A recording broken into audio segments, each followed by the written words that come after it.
Hai guys, apa kabar? Semoga kalian senantiasa sehat dan tetap bahagia. Kali ini saya akan bawakan alur cerita film Avatar The Way of Water yang rilis pada tahun 2022. Agar lebih paham ceritanya, sangat disarankan untuk menonton alur cerita film pertamanya terlebih dahulu guys. Link ada di kolom deskripsi atau di pojok kanan atas video ini. Kalau sudah, yuk langsung saja kita masuk ke alur ceritanya. Inilah Avatar The Way of Water. Jeng jeng. Setelah manusia berhasil dipulangkan ke bumi di film pertamanya, kehidupan di Pandora perlahan kembali pulih. Ekosistem yang sebelumnya rusak kembali seimbang dan bangsa Na'vi dapat menjalani kehidupan dengan damai tanpa ancaman eksploitasi.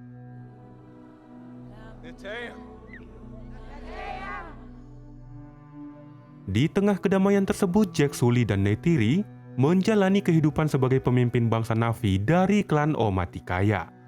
Mereka dikaruniai 3 anak, yaitu Neteyam sebagai putra sulung, Loak anak kedua, dan Tuksi anak bungsu. Selain itu, mereka juga merawat seorang anak perempuan bernama Kiri yang lahir dari tubuh Avatar milik mendiang Dr. Grace Agustin. Kiri dianggap istimewa karena kelahirannya yang penuh misteri. Tubuh Avatar Grace sebelumnya ditemukan dalam keadaan mengandung dan hingga kini tidak seorang pun mengetahui siapa ayah biologis anak tersebut. Sementara itu, tubuh Avatar Grace tetap disimpan dan dirawat di dalam laboratorium oleh Nom Spellman dan Max Patel, salah 2 ilmuwan yang dahulu berpihak kepada bangsa Na'vi. Selain itu, terdapat seorang anak manusia bernama Miles Socorro yang sering dipanggil Spider, putra kandung dari Kolonel Miles Quaritch. Ia tidak dapat kembali ke bumi bersama manusia yang diusir karena usianya masih terlalu kecil untuk menjalani prosedur Kyrosleep dalam perjalanan luar angkasa. Spider akhirnya tumbuh di Pandora, diasuh oleh para ilmuwan yang tersisa. Ia menjadi bagian dari keluarga Jack dan lebih memilih hidup layaknya bangsa Na'vi ketimbang manusia. Namun ketentraman Pandora tidak berlangsung lama. Pada suatu malam, Jack dan Neytiri melihat cahaya menyerupai bintang jatuh yang kemudian diketahui sebagai armada besar RDA yang kembali ke Pandora. Kedatangan tersebut menandai babak baru invasi manusia dengan kekuatan dan sumber daya yang jauh lebih besar dibandingkan sebelumnya. Mereka datang membawa kapal induk, ratusan alat berat dan pasukan tempur bersenjata lengkap, serta unit robot dalam jumlah masif. Sebagian besar hutan dihancurkan demi membuka lahan dan membangun pangkalan operasi baru sebagai pusat kolonisasi permanen. Kali ini tujuan mereka bukan hanya menambang unobtainium, melainkan menjadikan Pandora sebagai tempat tinggal baru bagi umat manusia karena bumi sudah tidak lagi layak dihuni. Bagi bangsa Na'vi, situasi ini bukan sekedar ancaman biasa, melainkan pertanda bahwa perang besar akan segera dimulai. Setahun kemudian di dalam salah satu pesawat luar angkasa RDA, para ilmuwan berusaha menenangkan tubuh Avatar Kolonel Miles Quaritch, musuh bebuyutan Jack Sully. Ternyata sebelum tewas di film pertama, Kolonel Miles telah menyiapkan rencana cadangan dengan merekam seluruh kesadarannya ke dalam sebuah perangkat penyimpanan. Data itu kemudian ditanamkan ke tubuh Avatar baru, membuatnya hidup kembali dalam wujud yang berbeda. Namun ingatannya hanya mencakup peristiwa sebelum kematiannya, sehingga Miles yang ini tidak mengetahui penyebab kematiannya. Akan tetapi ia juga mewarisi dendam terhadap Jack Sully, mantan kopral yang dianggap telah mengkhianati misi yang pernah ia perintahkan. Sebelum tiba di Pandora, Kolonel menjelaskan kepada anak buahnya yang juga merupakan hasil cloning bahwa misi utama mereka adalah memburu Jack Sully. Our mission is to hunt down and kill Jake Sully.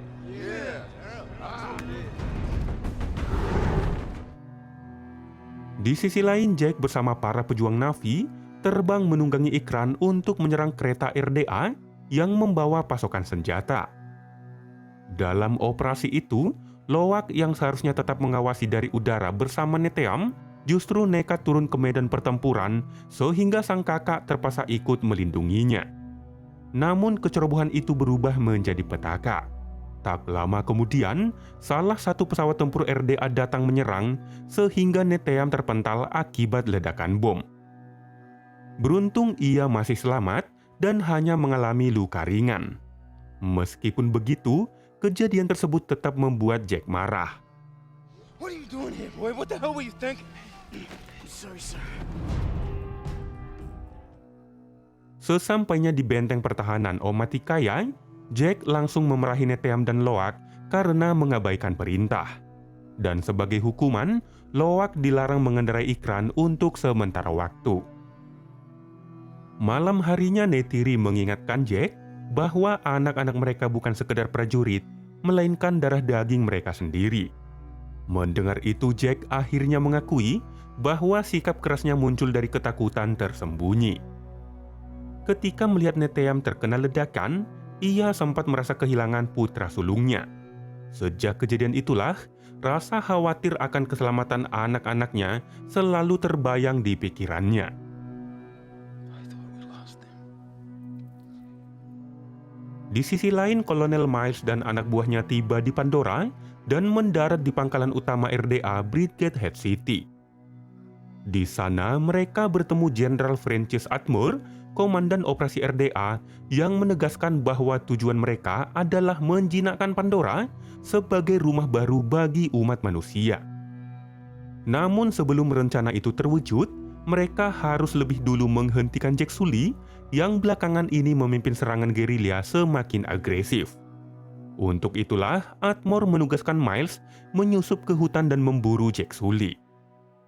Keesokan harinya, Kolonel bersama anak buahnya mulai menyusuri hutan untuk mencari keberadaan Jack. Di saat yang sama, Loak, Spider, Kiri, dan Tuk kebetulan sedang bermain di area yang tak jauh dari sana.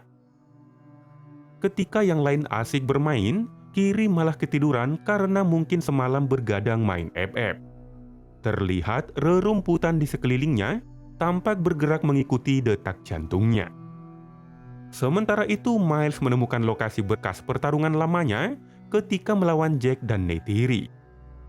Di sana, ia melihat kerangka tubuh manusianya sendiri yang masih mengenakan robot tempur dengan anak panah yang menancap di tubuhnya. Kolonel Miles kemudian memerintahkan anak buahnya mengunduh data dari robot tempur itu. Loak dan anak-anak lain yang melihat kejadian itu segera melaporkannya kepada Jack bahwa ada sekelompok Na'vi mencurigakan di lokasi tersebut. Jack yang panik langsung memerintahkan anak-anaknya mundur secara diam-diam. Namun saat hendak pergi, mereka justru ditangkap oleh anak buah kolonel. Kolonel Miles segera mengenali mereka sebagai anak-anak Jack karena memiliki 5 jari seperti manusia. Saat Spider menyebutkan nama lengkapnya, Kolonel Miles langsung terkejut menyadari bahwa Spider adalah putranya sendiri yang selama ini ditinggalkan di Pandora. Kolonel kemudian menghubungi armada untuk penjemputan. Dan selama menunggu, ia berhasil mengunduh rekaman dari robot tempur yang memperlihatkan bahwa ia tewas saat berhadapan dengan Jack dan Neytiri.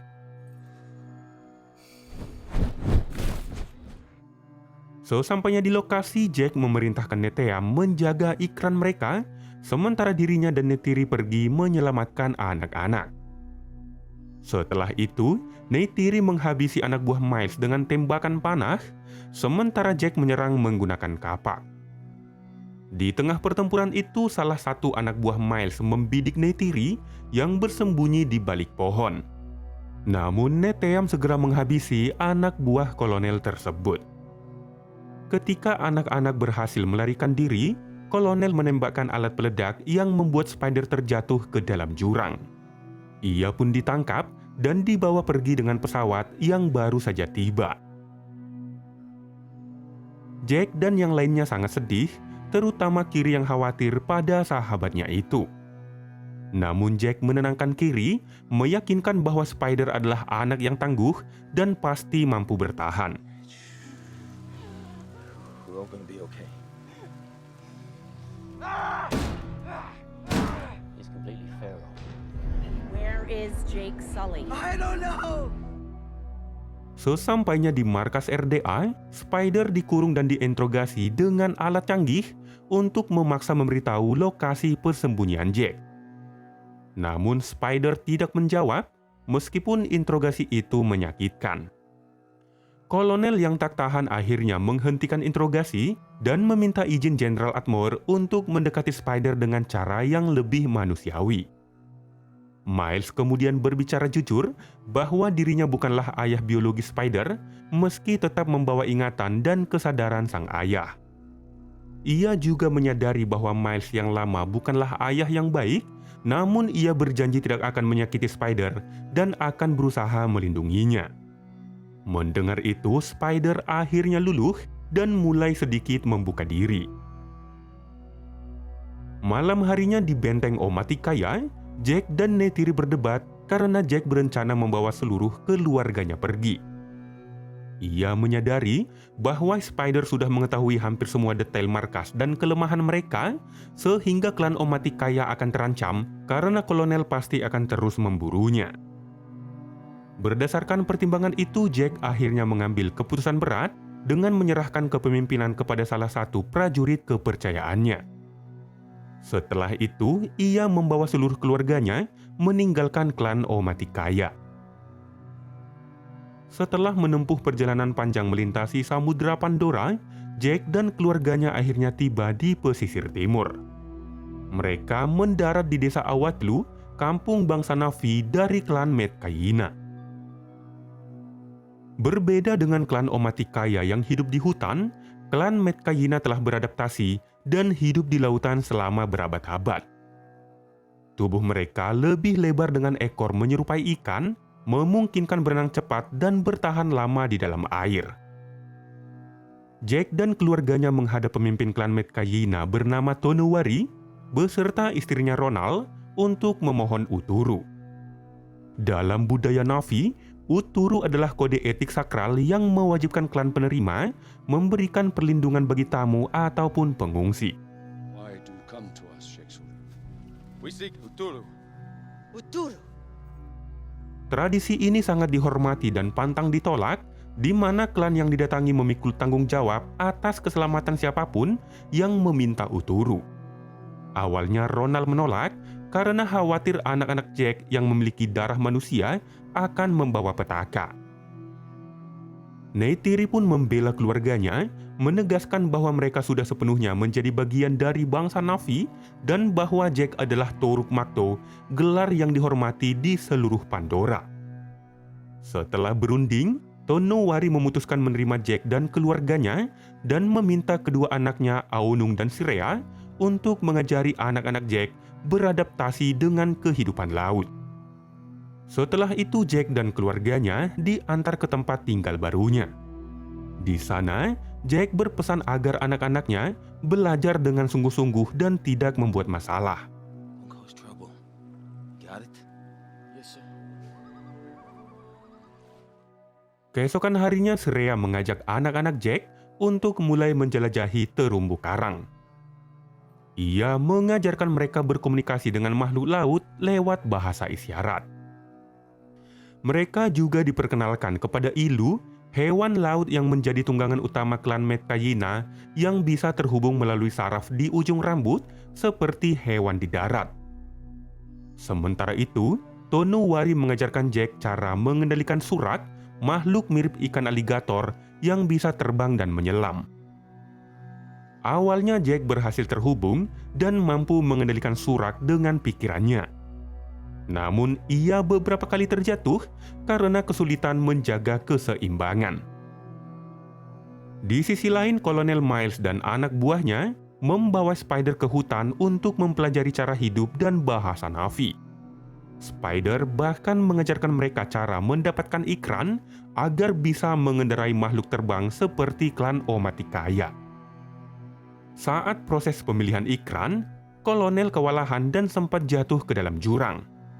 Namun ketika Spider dan anak buahnya mengira ia tewas, kolonel tiba-tiba muncul sambil tertawa bangga karena berhasil mendapatkan ikrannya sendiri. Yeah, Colonel, get some. Seiring berjalannya waktu, anak-anak Jack mulai menyesuaikan diri dengan kehidupan laut. Si Rhea mengajarkan mereka menahan nafas lebih lama dan melatih Loak menyelam dengan mengambil cangkang kerang yang dilempar ke dalam laut. Di antara semua anak Jack, Kiri adalah yang paling cepat menyesuaikan diri. Ia tampak memiliki hubungan alami dengan kehidupan laut Pandora, seolah bisa merasakan, berinteraksi bahkan berbicara dengan makhluk-makhluk laut, serta mampu menahan nafas lebih lama daripada saudara-saudaranya. Suatu hari ketika Kiri bermain sendiri di tepi pantai, Aonung dan teman-temannya datang mengganggu dan mengejeknya karena darah campurannya. Loak pun marah dan langsung menghajar Aonung, hingga Neteyam lagi-lagi terpaksa ikut turun tangan untuk melindungi adiknya.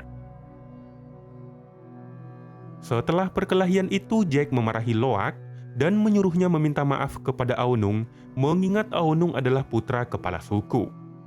Meski begitu, diam-diam Jack merasa bangga karena kedua putranya berhasil membuat lawannya babak belur. Ketika Loak datang meminta maaf, Aonung dan teman-temannya justru mengajaknya berburu keluar batas karang menuju Pulau Batu Tiga Bersaudara. Namun tanpa sepengetahuan Loak, Aonung dan teman-temannya ternyata menyimpan niat jahat. Sesampainya di sana, mereka meninggalkannya sendiri saat berburu ikan. Tak lama kemudian, darah ikan tangkapan menarik perhatian predator laut yang sangat buas dan langsung menyerangnya. Loak pun berusaha menyelamatkan diri dengan menyelinap ke sela-sela terumbu karang. Namun predator itu terus mengejarnya, menghancurkan karang dengan kepalanya yang keras. Meskipun berhasil bersembunyi di balik terumbu karang, Loak tak mampu menahan nafas cukup lama dan terpaksa muncul ke permukaan. Tepat saat predator kembali menyerangnya, tiba-tiba seekor makhluk laut raksasa muncul dari kedalaman dan langsung menyerang predator itu hingga tewas. Sementara itu, Loak yang sudah mulai lemas, akhirnya tenggelam karena kehabisan nafas. Namun beberapa saat kemudian, Loak tersadar dan menemukan dirinya berbaring di punggung makhluk raksasa itu. Ternyata makhluk itu adalah tulkun remaja bernama Payakan, sejenis ikan paus yang merupakan makhluk tercerdas di Pandora. Tulkun memiliki bahasa komunikasi yang sangat rumit, etika dan memori sejarah yang mendalam, sehingga klan Metkayina menghormati mereka sebagai keluarga spiritual. Menyadari hal itu, Loak mengucapkan terima kasih dan mulai berkomunikasi menggunakan bahasa isyarat. Ia juga melepaskan senjata yang tertancap di sirip Payakan dan melihat sirip satunya sudah terputus, membuatnya merasa kasihan. Kemudian mereka mulai bermain bersama dan saling menjelajahi lautan dengan riang. Sejak saat itulah, Loak dan Payakan menjalin persahabatan. Sore harinya ketika Jack dan yang lainnya tiba untuk menjemputnya, Loak menyuruh Payakan segera pergi. Setibanya di desa, Tonowari yang marah menyuruh Aonung untuk meminta maaf kepada Loak. Namun Loak justru membela Aonung, mengaku bahwa semua ini adalah idenya sendiri. Hal itu pun menyentuh hati Aonung sehingga mereka menjadi teman baik. Pagi harinya di tepi pantai, Loak menceritakan kepada teman-temannya tentang Payakan. Si Rhea pun menjelaskan bahwa Payakan bukanlah tulkun biasa, melainkan tulkun buangan yang diasingkan oleh kawanannya. Ternyata Payakan dianggap sebagai tulkun pembunuh karena satu-satunya yang selamat dari sebuah insiden tragis. Padahal menurut kepercayaan Metkayina, tulkun adalah makhluk agung yang tak boleh membunuh dalam kondisi apapun. Karena dianggap bertanggung jawab atas kematian kawanannya, Payakan pun diasingkan dan harus hidup sendiri. Namun Loak tidak percaya dengan tuduhan itu, sehingga ia tetap mengunjungi Payakan untuk bermain bersama.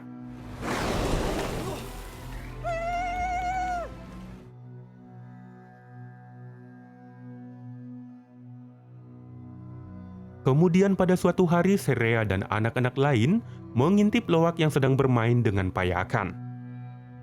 Mereka melihat Loak masuk ke dalam mulut Tulkun itu dan melakukan ikatan saraf untuk mengetahui apa yang sebenarnya terjadi.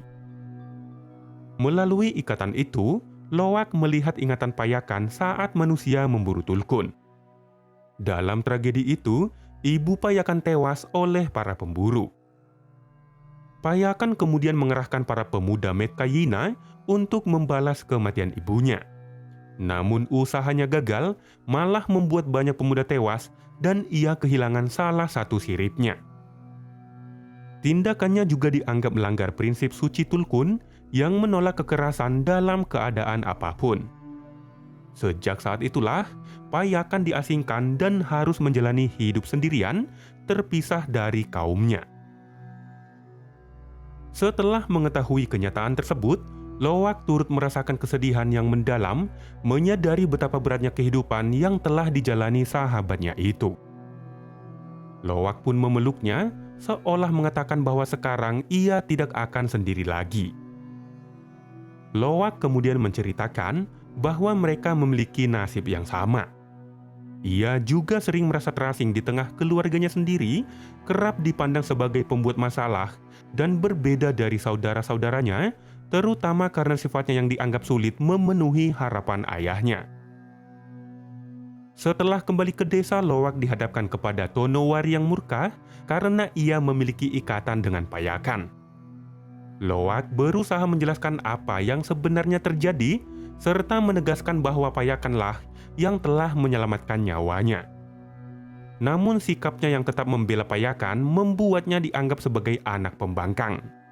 Jack dan Neytiri terpaksa turun tangan untuk menegur anak mereka. Akan tetapi meskipun begitu, Loak diam-diam terus menemui payakan. Karena baginya, hanya Tulkun itulah yang benar-benar mengerti dirinya dan mereka berbagi nasib yang sama.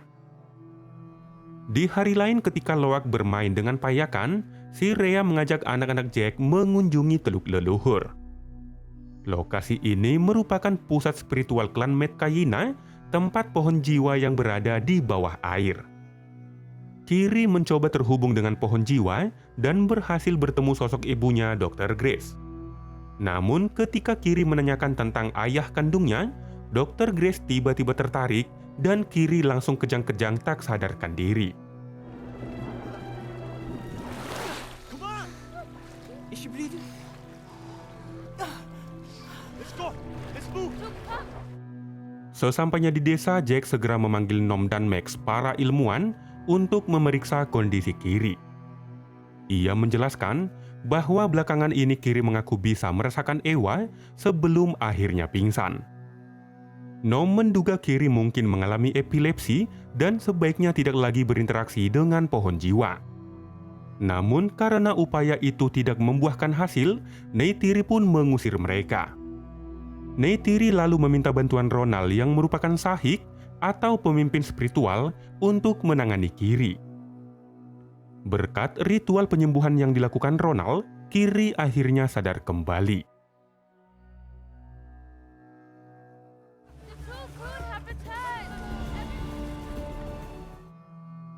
Suatu hari seluruh rakyat Metkayina bergembira menyambut rombongan Tulkun yang kembali setelah migrasi panjang. Suasana pun penuh haru dan kegembiraan karena mereka telah lama terpisah dan rindu satu sama lain. Setiap anggota klan memiliki saudara Tulkunnya masing-masing yang terhubung secara spiritual. Ronald sendiri memiliki saudari Tulkun bernama Roa yang baru saja melahirkan anak Tulkun kecil. Namun pemandangan itu justru membuat Loak sedih karena payakan tidak ada di antara mereka. Ia seolah bisa merasakan betapa menyakitkan pengasingan yang harus dialami sahabatnya itu. Sementara itu di markas RDA, Jenderal Atmore menangkap sinyal pesawat milik Nom dan Max yang sedang beroperasi di wilayah Laut Timur. Ia yakin Jack pasti berada di salah satu pulau di sana, lalu segera memerintahkan Kolonel Miles untuk mencarinya. Kolonel dan anak buahnya kemudian menumpang kapal pemburu Tulkun yang dioperasikan oleh Kapten Mick Scoresby dan Dr. Ian Garvin. Mereka menyusuri beberapa desa Na'vi di pesisir pantai, berusaha menemukan keberadaan Jack. Di salah satu desa bernama Taunui, kolonel menyiksa dan mengintimidasi penduduk agar memberitahu lokasi Jack Sully. Namun karena penduduk tidak memberitahu, kolonel marah dan hendak membunuh seorang wanita Na'vi. Melihat itu, Spider pun memohon agar Miles tidak membunuh wanita itu. Akhirnya, kolonel menuruti permintaan Spider, namun sebagai gantinya ia membunuh salah satu ilu dan memerintahkan anak buahnya membakar desa tersebut. Burn the hooches.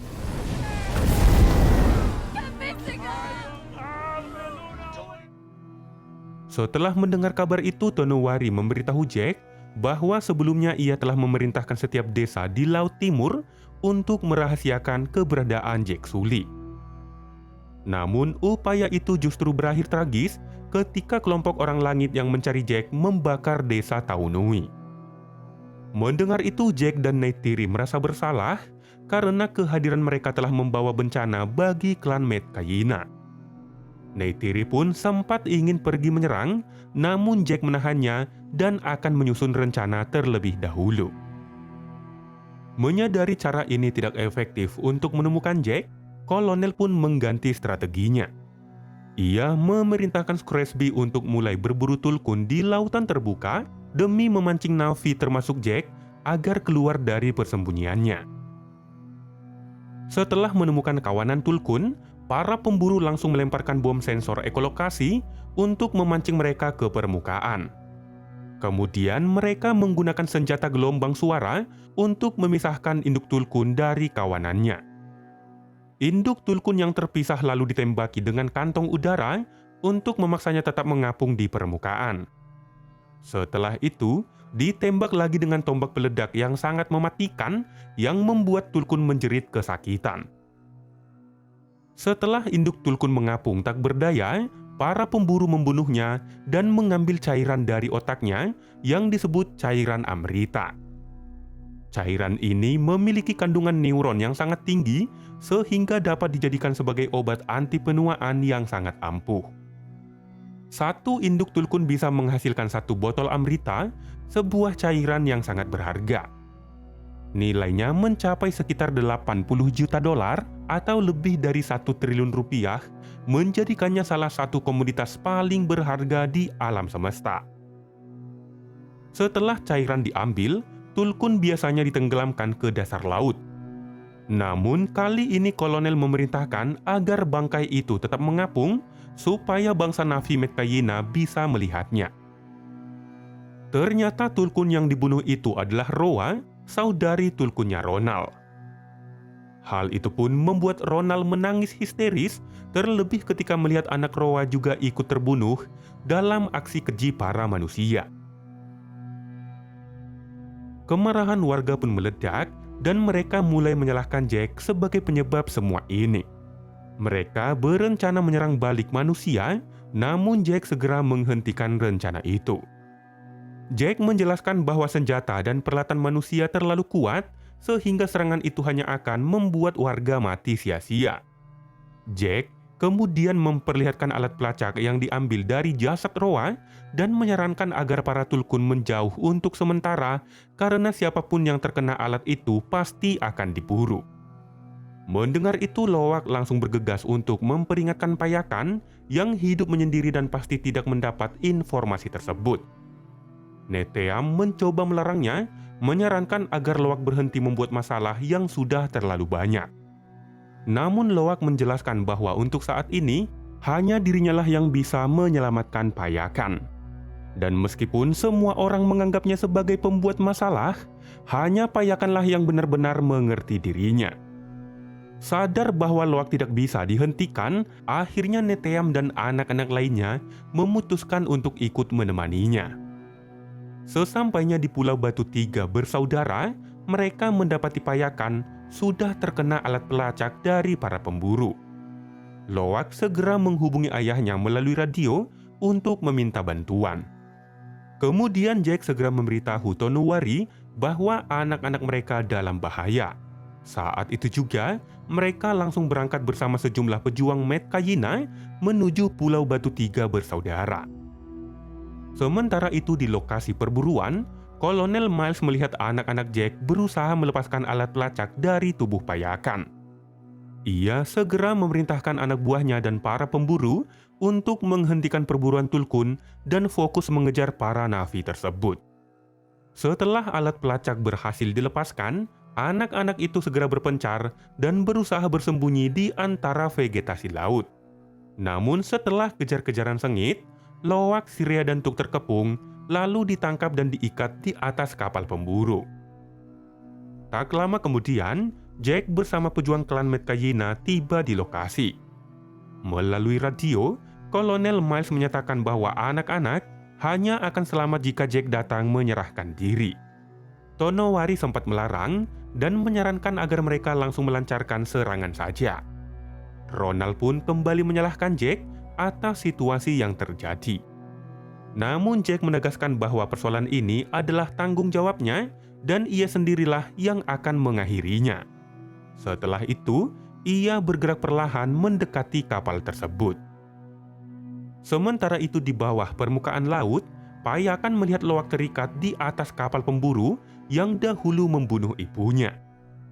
Situasi ini pun kembali membangkitkan luka lama sekaligus membuatnya terjebak dalam dilema batin.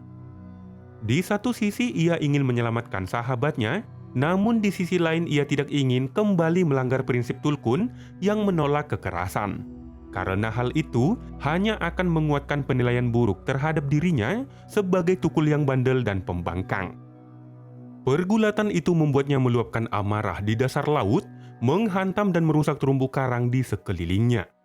Setelah melalui pertarungan batin yang keras, Payakan akhirnya mengambil keputusan nekat. Ia menghantam kapal pemburu dengan tubuhnya, mengguncang dek dan memicu kekacauan besar. Dr. Garvin terkejut setelah menyadari bahwa makhluk yang menyerang itu adalah anak Tulkun yang ibunya pernah mereka buru sebelumnya.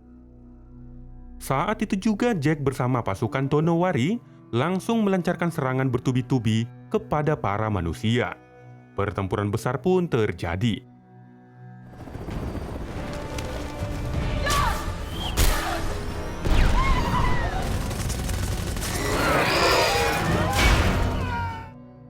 Melihat Kapten Scrosby berusaha mengambil posisi tembak, Payakan sengaja membuka mulutnya dan mengarahkannya ke kapal pemburu tersebut. Tindakan itu ternyata hanyalah sebuah siasat. Ketika tombak peledak ditembakkan, Payakan segera menyundulnya dengan kepalanya yang keras hingga proyektil itu merusak kapal mereka sendiri.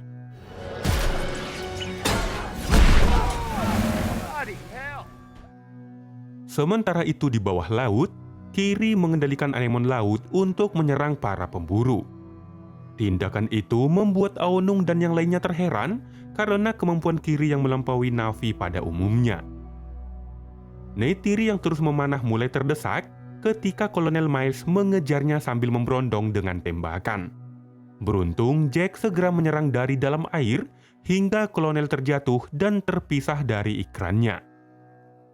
Di dalam kapal, Spider menghajar para awak lalu merusak sistem kendali, sehingga kapal besar itu melaju tanpa arah sebelum akhirnya menghantam karang dan mengalami kebocoran parah.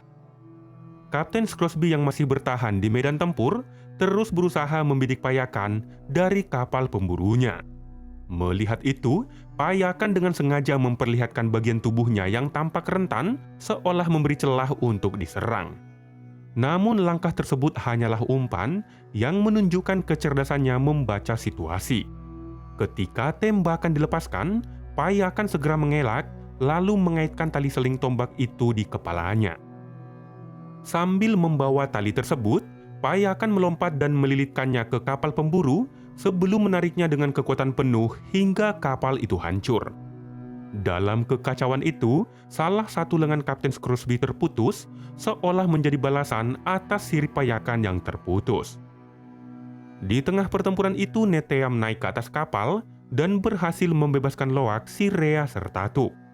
Namun ketika hendak membawa mereka pergi, Loak justru mengajaknya kembali masuk ke kapal untuk menyelamatkan Spider.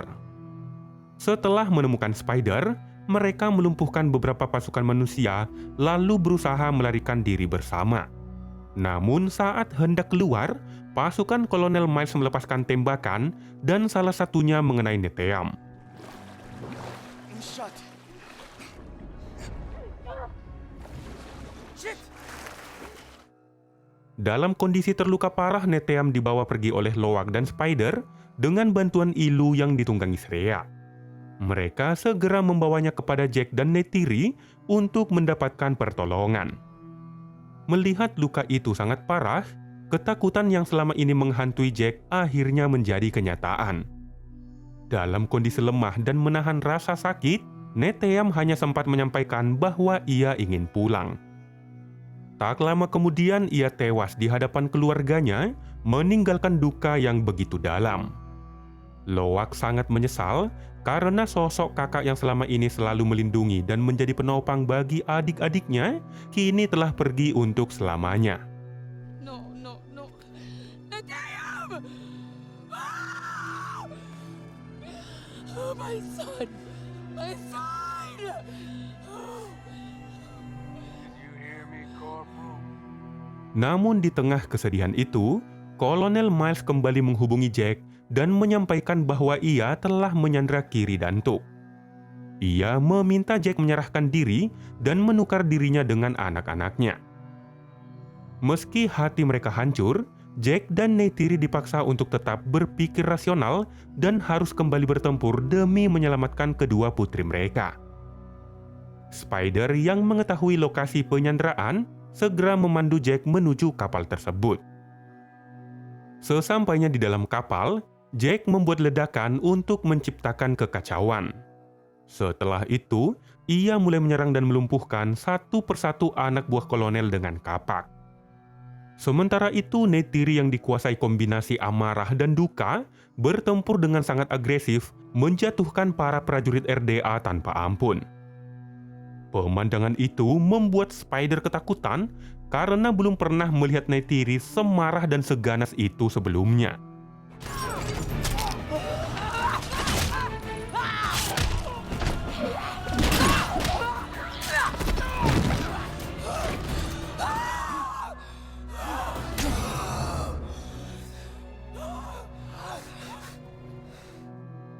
Setelah berhasil membantai seluruh anak buah kolonel, Jack membebaskan Tuk yang terikat.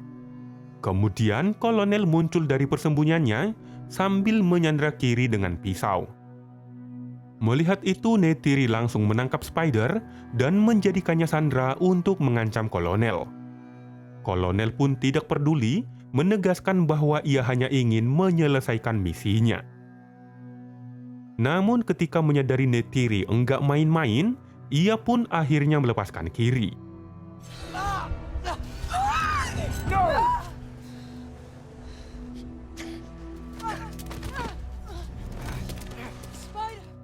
Ternyata ikatan darah dan naluri seorang ayah dalam dirinya masih ada dan tak bisa dibohongi.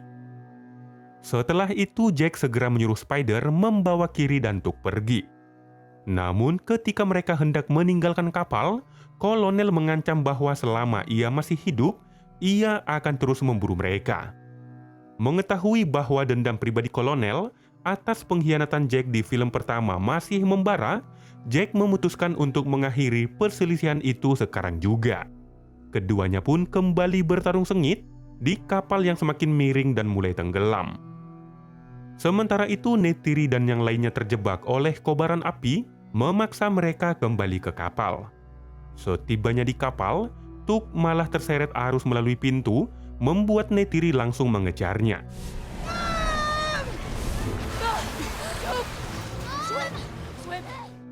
Setelah berhasil menemukan Tuk, Neytiri berusaha mencari pintu keluar.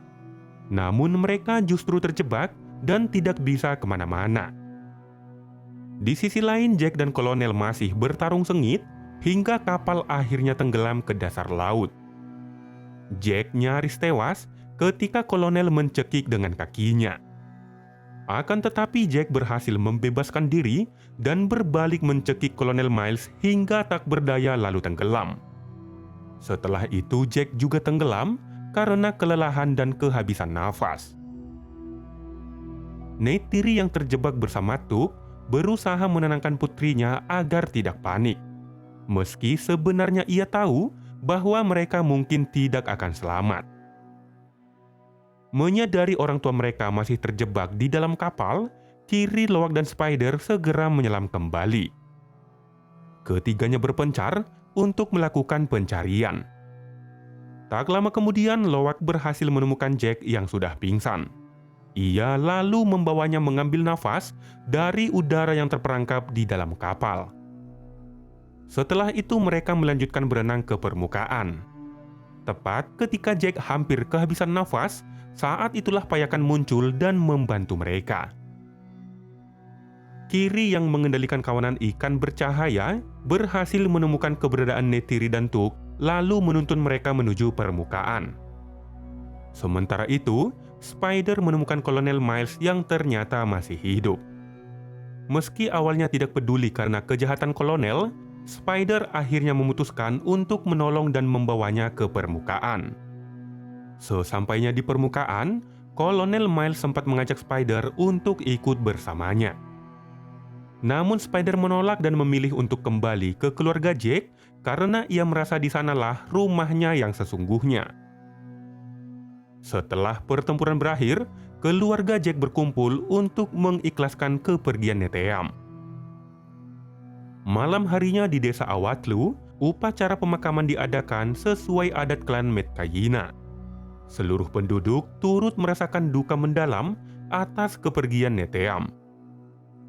Jasad Neteyam kemudian dibawa menuju teluk leluhur, lalu dibaringkan tepat di bawah pohon jiwa. Ia kini kembali ke pangkuan Eywa, sang ibu agung yang senantiasa menjaga seluruh kehidupan di Pandora. Pagi harinya saat Jack berniat meninggalkan desa Awatlu, Tonowari pun menahannya. Ia menyampaikan bahwa Neteyam telah dimakamkan di sana, maka Jack dan keluarganya kini resmi menjadi bagian dari klan Metkayina. Di tempat suci tersebut, Jack dan Neytiri sesekali mendatangi pohon jiwa untuk merasakan kembali kehadiran putra mereka. Dengan begitu, mereka dapat mengenang setiap momen kecil bersama Neteyam yang tidak akan pernah terlupakan. Jack menyadari bahwa ia tidak bisa terus berlari dan bersembunyi. Akhirnya, ia pun bersumpah untuk melindungi serta mempertahankan desa Awatlu sebagai rumah baru mereka. Dan film pun bersambung. Jadi itulah alur cerita film Avatar The Way of Water, guys. Semoga kalian terhibur dengan penyampaian saya yang seadanya ini. Bagi kalian yang ingin menonton kelanjutannya, kalian bisa cek link di kolom deskripsi atau playlist yang sudah saya buatkan. Film ini mengajarkan kita bahwa harta yang paling berharga adalah keluarga dan pelindung terkuat bagi sebuah keluarga adalah kebersamaan. Mohon maaf jika ada kekurangan maupun kesalahan dalam video ini. Sekian dari Sun Channel, terima kasih telah menonton dan sampai jumpa di video berikutnya. Bye.